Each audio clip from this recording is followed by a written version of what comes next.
Hello everyone, this is Pranay Kumar Singh from academics for CSC. Friends, आज हम लोग फूड सिक्योरिटी से रिलेटेड एक महत्वपूर्ण प्रश्न को डिस्कस करेंगे। यह जो प्रश्न है वह अकेडमिक्स फॉर सीएससी की टेलीग्राम चैनल पर पूर्व में ही करवाया जा चुका है। और सबसे महत्वपूर्ण बात यह है कि आज का जो प्रश्न जो कि फूड सिक्योरिटी से रिलेटेड है वह प्रश्न यूपीएससी कि 2022 ईस्वी की मुख्य परीक्षा के अंतर्गत जीएस पेपर 3 में यह प्रश्न पूछे गए हैं। तो आइए अब हम लोग प्रश्न को देखते हैं कि प्रश्न क्या है। तो प्रश्न है, खाद्य सुरक्षा से आप क्या समझते हैं? राष्ट्रीय खाद्य सुरक्षा अधिनियम 2013 की महत्वपूर्ण विशेषताओं को बताते हुए यह स्पष्ट करें कि खाद्य सुरक्षा अधिनियम भारत में भूख एवं कुपोषण को दूर करने में महत्वपूर्ण भूमिका निभाई है। तो अब सर्वप्रथम हम लोग यह देखते हैं कि प्रश्न की डिमांड क्या क्या है, अर्थात उत्तर में हमें इस प्रश्न के बारे में क्या क्या लिखने हैं। तो सर्वप्रथम हम लोग फर्स्ट सेक्शन को देखें तो सर्वप्रथम हमें लिखना है कि खाद्य सुरक्षा से आप क्या समझते हैं। उसके बाद जो नेक्स्ट पैराग्राफ होगा अर्थात जो उत्तर के जो सेकंड सेक्शन होंगे उसके अंतर्गत राष्ट्रीय खाद्य सुरक्षा अधिनियम 2013 की महत्वपूर्ण विशेषताओं को लिखना है। और अंत में एनालिसिस के रूप में हमें यह स्पष्ट करना है कि जो खाद्य सुरक्षा अधिनियम 2013 है वह किस प्रकार से भारत में भूख एवं कुपोषण को दूर करने में महत्वपूर्ण भूमिका निभाई है। अर्थात उत्तर में इन्हीं 3 एस्पेक्ट्स के बारे में हमें लिखना है। तो आइए सर्वप्रथम अब हम लोग इंट्रोडक्शन की ओर बढ़ते हैं। तो देखिए, इंट्रोडक्शन है, किसी भी राष्ट्र के बहुमुखी विकास के लिए, बहुमुखी विकास का अर्थ होता है सामाजिक, आर्थिक, राजनीतिक, सांस्कृतिक सभी क्षेत्रों में, अर्थात समाज के सभी क्षेत्रों में संपूर्ण विकास। किसी भी राष्ट्र के बहुमुखी विकास के लिए उसके मानव संसाधनों का स्वस्थ होना आवश्यक है। सतत विकास लक्ष्य 2 के अंतर्गत वैश्विक स्तर पर भूखमरी एवं कुपोषण को समाप्त करने का उपबंध किया गया है। भारत सरकार ने भी अपने नागरिकों के जीवन प्रत्याशा में वृद्धि करने तथा पोषण युक्त खाद्यान्न की उपलब्धता सुनिश्चित करने के लिए वर्ष 2013 ईस्वी में राष्ट्रीय खाद्य सुरक्षा अधिनियम को कानूनी स्वरूप प्रदान किया। देखिए, किसी भी राष्ट्र के बहुमुखी अर्थात सर्वांगीण संपूर्ण क्षेत्र में विकास के लिए उस राष्ट्र के या उस देश के मानव संसाधनों का स्वस्थ होना आवश्यक है। जो सतत विकास लक्ष्य हैं अर्थात जो एसडीजी लक्ष्य है, एसडीजी लक्ष्य 2 वैश्विक स्तर पर भूखमरी एवं कुपोषण की समस्या को दूर करने का उपबंध करता है। इसी कारण भारत सरकार ने भी वर्ष 2013 ईस्वी में राष्ट्रीय खाद्य सुरक्षा अधिनियम को वर्ष 2013 ईस्वी में कानूनी स्वरूप प्रदान किया। अब हम लोग इंट्रोडक्शन समझने के बाद अब हम लोग यह देखते हैं कि खाद्य सुरक्षा क्या होता है या खाद्य सुरक्षा से हम लोग क्या समझते हैं। तो खाद्य सुरक्षा से समान अभिप्राय जनसंख्या को स्वस्थ एवं क्रियाशील जीवन हेतु आवश्यक खाद्यान्न एवं भोजन की दीर्घकालीन उपलब्धता सुनिश्चित करना है। खाद्य एवं कृषि संगठन जो FAO है उसने खाद्य सुरक्षा को परिभाषित करते हुए बतलाया है कि विश्व के सभी लोगों को उचित एवं पोषण युक्त भोजन की उपलब्धता निरंतर सुनिश्चित करना ही खाद्य सुरक्षा है। अर्थात जो खाद्य एवं कृषि संगठन FAO है उसने खाद्य सुरक्षा को परिभाषित करते हुए बतलाया है कि सभी लोगों को उचित एवं पोषण युक्त भोजन की निरंतर उपलब्धता प्रदान करना ही खाद्य सुरक्षा है। अब हम लोग दूसरी परिभाषा देखते हैं खाद्य सुरक्षा की, जो कि संयुक्त राष्ट्र संघ की विश्व खाद्य समिति के अनुसार है। संयुक्त राष्ट्र संघ की विश्व खाद्य समिति ने खाद्य सुरक्षा को परिभाषित करते हुए बतलाया है कि सभी लोगों को हर समय पर्याप्त, सुरक्षित एवं पौष्टिक भोजन की प्राप्ति तथा खाद्य पदार्थों तक भौतिक, सामाजिक एवं आर्थिक पहुंच जिससे कि उनकी खाद्य प्राथमिकताओं एवं आहार संबंधी जरूरतें की पूर्ति हो वह खाद्य सुरक्षा है। अर्थात जो संयुक्त राष्ट्र संघ की विश्व खाद्य समिति है उसने खाद्य सुरक्षा को परिभाषित करते हुए बतलाया है कि सभी लोगों को हर समय पर्याप्त, सुरक्षित एवं पौष्टिक भोजन की प्राप्ति तथा खाद्य पदार्थों तक उनकी भौतिक, सामाजिक एवं आर्थिक पहुँच ही खाद्य सुरक्षा है। विकासशील एवं गतिशील अर्थव्यवस्था वाले देश में खाद्य सुरक्षा की अवधारणा प्रायः परिवर्तनशील प्रकृति की होती है। इसका अर्थ हुआ कि एक विकासशील देश में या विभिन्न देशों में, अलग अलग देशों में खाद्य सुरक्षा की जो अवधारणा होती है वह उस देश की स्थिति के अनुसार होती है। यह सेंटेंस है, विकासशील एवं गतिशील अर्थव्यवस्था वाले देश में खाद्य सुरक्षा की अवधारणा प्रायः परिवर्तनशील प्रकृति की होती है। परिवर्तनशील प्रकृति का अर्थ हुआ निरंतर बदलाव, निरंतर बदलाव, यह परिवर्तनशील प्रकृति का अर्थ हुआ। अब हम लोग देखते हैं जो प्रश्न का नेक्स्ट सेक्शन था कि राष्ट्रीय खाद्य सुरक्षा अधिनियम की महत्वपूर्ण विशेषताएं क्या क्या हैं। तो देखिए, भारतीय संविधान के अनुच्छेद 47 जो कि डीपीएसपी से संबंधित है, यह जो अनुच्छेद 47 है वह मुख्य रूप से राज्य के नीति निर्देशक तत्व डीपीएसपी से संबंधित है। अब हम लोग संक्षिप्त में यदि डीपीएसपी की बात करें तो डीपीएसपी का वर्णन भारतीय संविधान के अंतर्गत जो चौथे भाग है अर्थात फोर्थ भाग में डीपीएसपी का वर्णन किया गया है और 36 से 51 तक जो आर्टिकल रिलेटेड हैं वह डीपीएसपी से संबंधित हैं। तो देखिए, भारतीय संविधान का अनुच्छेद 47 सरकार को नागरिकों के पोषाहार स्तर और जीवन स्तर को ऊंचा करने के लिए प्रोत्साहित करता है। इसी उद्देश्य की प्राप्ति करने के लिए सरकार ने वर्ष 2013 ईस्वी में व्यक्ति के गरिमामय जीवन जीने, जिसका संबंध अनुच्छेद 21 से है, व्यक्ति के गरिमामय जीवन जीने के लिए वहनीय मूल्यों पर, अर्थात वहनीय मूल्य का अर्थ होता है एक समान मूल्य, वहनीय मूल्य का अर्थ होता है समान दर पर, जिस समान दर उस दर को कहते हैं जिसकी पहुंच सभी नागरिकों तक हो जाए। तो वर्ष 2013 ईस्वी में व्यक्ति के गरिमामय जीवन जीने के लिए वहनीय मूल्यों पर अच्छी गुणवत्ता के खाद्यान्न को उपलब्ध कराने के उद्देश्य से राष्ट्रीय खाद्य सुरक्षा अधिनियम को वैधानिक स्वरूप प्रदान किया गया। वैधानिक का अर्थ होता है एक कानूनी स्वरूप, अर्थात उसे लीगल स्वरूप दिया गया। ठीक है, इसके अंतर्गत देश के लगभग 2/3 आबादी, लगभग 67% आबादी, भारत की लगभग 67% आबादी को नेशनल फूड सिक्योरिटी एक्ट के अंतर्गत शामिल किया गया है। इसके अंतर्गत देश की लगभग 2/3 आबादी 67% को खाद्य सुरक्षा देने का प्रावधान किया गया है। राष्ट्रीय खाद्य सुरक्षा अधिनियम की निम्नलिखित विशेषताएं हैं। अब हम लोग संक्षिप्त में यह देख लें कि जो राष्ट्रीय खाद्य सुरक्षा अधिनियम है वह क्या है। राष्ट्रीय खाद्य सुरक्षा अधिनियम को कब कानूनी स्वरूप का दर्जा प्रदान किया गया, तो राष्ट्रीय खाद्य सुरक्षा अधिनियम को 2013 ईस्वी में कानूनी स्वरूप का दर्जा प्रदान किया गया।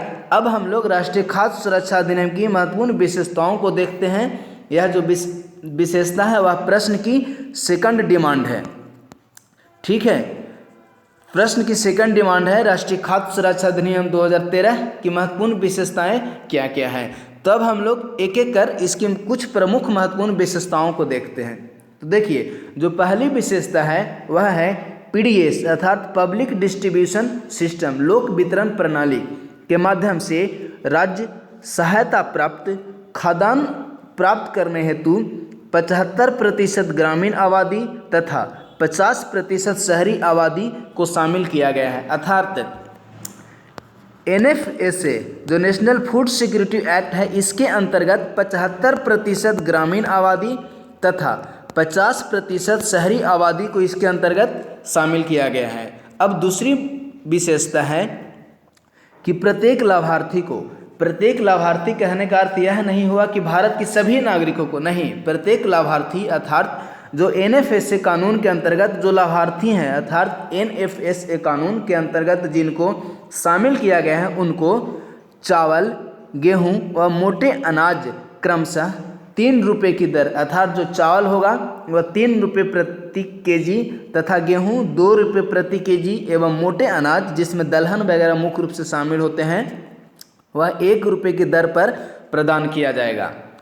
नेक्स्ट विशेषता है खाद्यान्न की आपूर्ति न किए जाने की स्थिति में लाभार्थी को खाद्य सुरक्षा भत्ता उपलब्ध कराया जाएगा। अर्थात यह जो खाद्य सुरक्षा भत्ता है वह मुख्य रूप से राज्य द्वारा उपलब्ध कराया जाएगा, खाद्य सुरक्षा भत्ता प्रत्येक लाभार्थी को। इसकी नेक्स्ट विशेषता है परिवार की प्रत्येक वयस्क महिला को परिवार का प्रमुख माना गया है। देखिए यह जो NFSA कानून है इसका मुख्य उद्देश्य यद्यपि तो खाद्य सुरक्षा प्रदान करना है, लेकिन इस विशेषता के अंतर्गत अर्थात जो परिवार की प्रत्येक वयस्क महिला को परिवार का प्रमुख मानकर वीमेन एम्पावरमेंट महिला सशक्तिकरण को बढ़ावा देने का प्रयास किया गया है। महिला सशक्तिकरण को बढ़ावा देने का प्रयास किया गया है, वीमेन एम्पावरमेंट को बढ़ाने का प्रयास किया गया है इस कानून के अंतर्गत। नेक्स्ट इसकी विशेषता है गर्भवती एवं स्तनपान कराने वाले स्त्रियों को गर्भावस्था के दौरान तथा बच्चे के जन्म के 6 माह बाद तक पौष्टिक आहार उपलब्ध करवाना तथा 6,000 रुपये का मातृत्व लाभ प्रदान करना। अर्थात यह जो कानून है वह बच्चे के जन्म के 6 महीने बाद तक माताओं को, जो गर्भवती महिलाएं थीं, उनको पौष्टिक आहार उपलब्ध कराने की बात करता है तथा 6,000 रुपये की मातृत्व लाभ भी प्रदान करता है। नेक्स्ट विशेषता है पात्र परिवारों की पहचान तथा राशन कार्ड बनाने का अधिकार राज्यों को प्रदान किया गया है। यह जो कानून है वह मुख्य रूप से पात्र परिवार हैं, अर्थात जो NFSA कानून के अंतर्गत कौन कौन से ऐसे लाभार्थी हैं जो कि इस योजना के अंतर्गत शामिल किए गए हैं। शामिल लाभार्थी को पहचानने और राशन कार्ड बनाने का अधिकार राज्यों को प्रदान किया गया और अधिकार राज्यों को प्रदान कर विकेंद्रीकरण को बढ़ावा दिया गया है। ठीक है, विकेंद्रीकरण का अर्थ होता है नीतियों के निर्माण में निचले स्तर से लेकर सर्वोच्च स्तर तक की भूमिका। तो यह कानून है वह पात्र परिवारों की पहचान तथा राशन कार्ड बनाने का अधिकार राज्यों को प्रदान करता है। इस कारण विकेंद्रीकरण की प्रवृत्ति को बढ़ावा मिलेगा। नेक्स्ट पॉइंट है, अर्थात जो विशेषता में नेक्स्ट पॉइंट है वह है अंत्योदय अन्न योजना से लाभान्वित परिवारों को इस योजना के अंतर्गत शामिल कर लिया गया है। अर्थात जो अंत्योदय अन्न योजना के अंतर्गत जो पहले लाभार्थी शामिल थे उनको 35 केजी अनाज मिलता था, अर्थात 35 केजी खाद्यान्न मिलता था, तो अब अंत्योदय अन्न योजना को भी राष्ट्रीय खाद्य सुरक्षा अधिनियम के अंतर्गत ही शामिल कर दिया गया है। योजनाओं के क्रियान्वयन, निगरानी एवं समीक्षा के लिए राज्य एवं जिला स्तर पर एक निगरानी तंत्र की स्थापना की गई है। निगरानी तंत्र का जो मुख्य कार्य होंगे वह यह देखना होगा कि यह जो राष्ट्रीय खाद्य सुरक्षा अधिनियम कानून है वह उचित रूप से क्रियान्वयन हो रहा है या नहीं। अब हम लोग राष्ट्रीय खाद्य सुरक्षा अधिनियम की विशेषताओं को देखने के बाद यह देखते हैं कि जो राष्ट्रीय खाद्य सुरक्षा अधिनियम है वह भारत में भूख एवं कुपोषण, राष्ट्रीय खाद्य सुरक्षा अधिनियम भारत में भूख एवं कुपोषण की समस्या को दूर करने में सहायक साबित हुआ है या नहीं। तो देखिए उपरोक्त से यह स्पष्ट है कि राष्ट्रीय खाद्य सुरक्षा कानून के माध्यम से नागरिकों के पोषण युक्त एवं गुणवत्तापूर्ण पौष्टिक खाद्यान्न उपलब्ध कराने का प्रयास किया गया है, जो कि भारत में भूख एवं कुपोषण की समस्या के निराकरण का एक प्रमुख माध्यम बना है। निराकरण का अर्थ होता है समस्या का दूर करना। अब हम लोग नेक्स्ट देखते हैं कि खाद्य एवं कृषि संगठन FAO की एक रिपोर्ट के अनुसार भारत में वर्ष 2006 से 2019 के मध्य खाद्य एवं कृषि संगठन की एक रिपोर्ट के अनुसार भारत में वर्ष 2006 से 2019 के मध्य में कुपोषित बच्चों की संख्या में 60 मिलियन की कमी आई है। पहली पॉइंट यह है, इस प्रश्न के अंतर्गत हम लोग मैं यह बताना चाह रहा हूं कि जो NFSA कानून है वह जो नेशनल फूड सिक्योरिटी कानून है उसके माध्यम से भारत में भूख एवं कुपोषण की समस्या को दूर करने में सहायक साबित हुए हैं। आप इसमें दो कॉन्टेक्स्ट हो सकते हैं। पहली बात तो कि आप यह दर्शा सकते हैं कि सहायक साबित हुई है, और दूसरी बात आप यह दर्शा सकते हैं कि सहायक साबित नहीं हुई है। लेकिन आप यदि यह व्यक्त करते हैं कि जो राष्ट्रीय खाद्य सुरक्षा कानून है वह भारत में भूख एवं कुपोषण की समस्या को दूर करने में सहायक साबित हुई है, तो उसके संदर्भ में आपको पॉइंट देने होंगे। और यदि आप यह लिखते हैं कि जो राष्ट्रीय खाद्य सुरक्षा अधिनियम कानून है वह भूख एवं कुपोषण की समस्या को दूर करने में सहायक साबित नहीं हुई है, तो उसके संदर्भ में आपको पॉइंट देने होंगे। तो देखिए, मैंने इस प्रश्न में व्यक्त किया है कि जो राष्ट्रीय खाद्य सुरक्षा अधिनियम है वह भारत में भूख एवं कुपोषण की समस्या को दूर करने में सहायक साबित हुआ है, तो इसके संदर्भ में मैंने पॉइंट दिया है। खाद्य एवं कृषि संगठन की एक रिपोर्ट के अनुसार भारत में वर्ष 2006 से वर्ष 2019 के मध्य में कुपोषित बच्चों की संख्या में 60 मिलियन की कमी आई है। ठीक है, यानी कि 2006 से 2019 के मध्य में भारत में 60 मिलियन जो बच्चे थे वह कुपोषण की समस्या से बाहर हुए हैं। इसी रिपोर्ट के अनुसार 0 से 5 वर्ष तक के बच्चों की संख्या अर्थात बौनापन, वैसे बच्चे जो 0 से 5 वर्ष के थे और बौनेपन की समस्या से ग्रस्त 0 से 5 वर्ष तक के बच्चों की संख्या जो 2012 में 47.8% थी वह 2019 में घटकर 34.7% रह गई है। नेक्स्ट पॉइंट दिया है मैंने NFHS की रिपोर्ट। NFHS की चौथी रिपोर्ट जिसका प्रकाशन 2015-16 ईस्वी में किया गया था के अनुसार अंडरवेट बच्चों की संख्या 2015-16 में 35.7% थी, जो 2019 से 21 में 5वीं रिपोर्ट जारी की गई उसमें यह घटकर 32.1% हो गई। अर्थात NFHS की 2015-16 ईस्वी में जो चौथी रिपोर्ट आई थी, जो 4th रिपोर्ट आई थी, इस रिपोर्ट के अनुसार 35.7% बच्चे बौनेपन से ग्रस्त थे 2015-16 में, लेकिन 2019 से 21 की जो 5वीं रिपोर्ट आई इसमें बौनेपन से ग्रस्त बच्चों की संख्या मात्र 32.1% थी। अर्थात बौनेपन की संख्या में भी 2015-16 से लेकर 2019 से 21 के मध्य कमी, बच्चों की संख्या में कमी आई है। अब हम लोग देखते हैं कि कोरोना काल के अंतर्गत लगभग 80 करोड़ लोगों को प्रधानमंत्री गरीब कल्याण अन्न योजना के माध्यम से निःशुल्क खाद्यान्न उपलब्ध कराया गया, जिसका उद्देश्य भूख से रक्षा एवं कुपोषण से बचाव भी था। नीति आयोग की सतत विकास लक्ष्य रिपोर्ट 2019 में भारत का समग्र रैंक अर्थात भारत की जो समग्र अंक थी वह 60 था, जो 2020-21 की रिपोर्ट में बढ़कर 66 हो गया। इससे यह स्पष्ट होता है कि जो भारत है वह SDG लक्ष्यों को प्राप्त करने की दिशा में अग्रसर है। ठीक है, जैसे SDG लक्ष्य जो 2 है वह भूख SDG लक्ष्य अर्थात जो सतत विकास लक्ष्य 2 है वह भूख एवं कुपोषण से बचाव की बात करता है, और भारत के अंतर्गत जो नीति आयोग द्वारा सतत विकास लक्ष्य रिपोर्ट प्रकाशित किए जाते हैं उसमें भारत की समग्र रैंकिंग वर्ष 2019 ईस्वी में 60 था, जो वर्ष 2020 से 21 की रिपोर्ट में बढ़कर 66 हो गया। इससे स्पष्ट हो रहा है कि भारत SDG लक्ष्य को प्राप्त करने की ओर अग्रसर है।